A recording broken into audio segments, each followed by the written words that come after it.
Hey everybody, welcome back to the Bearded Builder channel. I'm going to show you how to do a sealer sand today. I've already put a good coat of Minwax poly gloss on there. This is a piece of spalted maple that I chainsaw milled and had dried. It was 2 years old when I milled it, so it was fairly dry anyway. But it's nice and spalted. It's got some good figure to it. We're going to show you how to put your second coat on. Well, all you need is some 220 sandpaper. Well, this is sand disc. It's the Diablo whatever sand disc. It's washable, reusable. I like them. So, but all you need to do is just start make sure you stand with the grain, especially when you're sealer sanding. And all you want to do is all you're doing is scuffing up the top of it.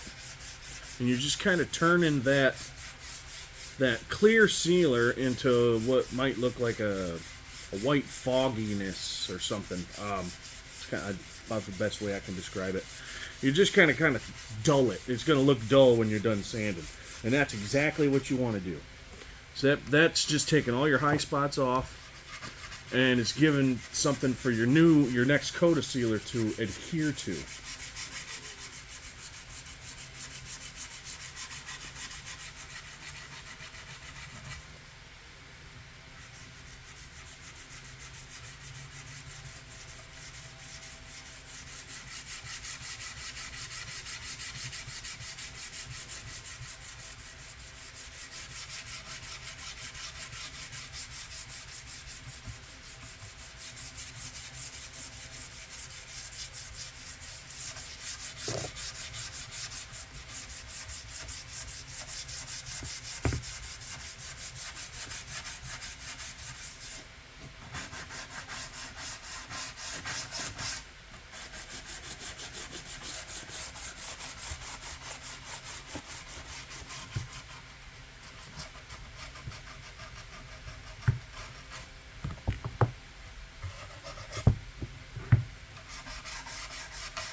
Then, what I do, in a second,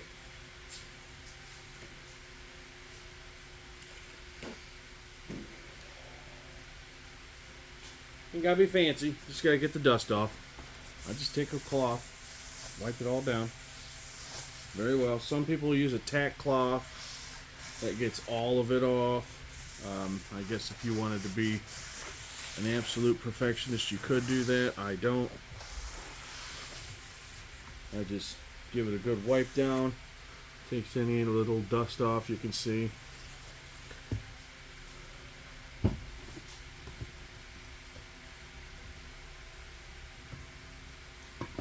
just going to get another coat on here. I should have a flathead, but whatever. Now, I don't know how you guys do it. I just go ahead and pour a little bit on there.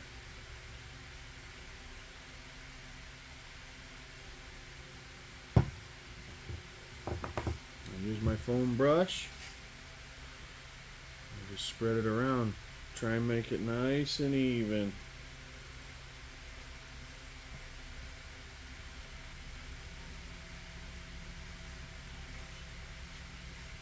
Again, when you put your finish on, try to use your brush strokes with the grain. Go with the grain, especially if you're using a bristle brush. Sometimes you can see those bristle marks going against the grain. Not very often.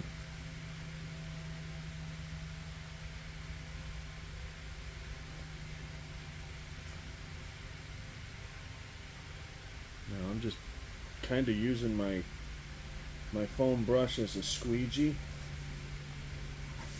And I'm just kind of pushing this thick pile around. And then I use it to hit these edges.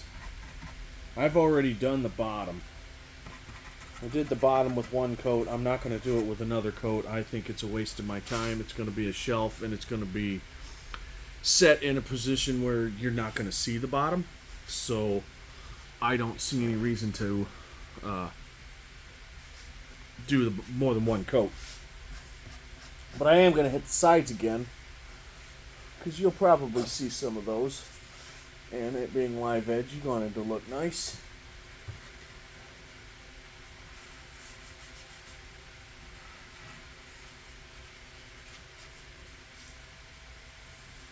Come around the camera here.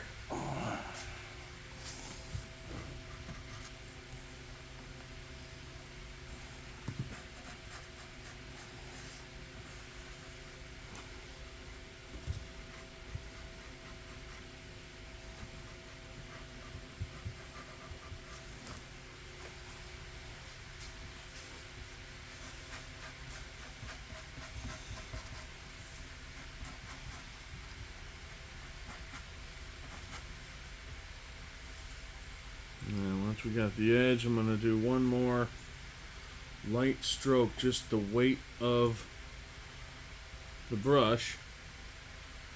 And nice straight lines, straight-ish lines.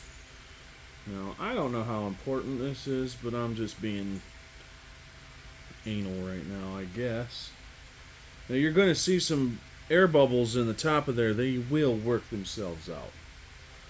This poly, I've never had a problem with air bubbles in it. If anybody else has and they have any way to mitigate that problem, feel free to comment below. But that is how we sealer sand and put our second coat on. You'll see, that is a gorgeous piece of spalted maple. Loving the crotch figure. All of the wrinkle and curly grain right in here. That's some pretty stuff. Alright folks, till next time. It's the Bearded Builder. We'll see ya.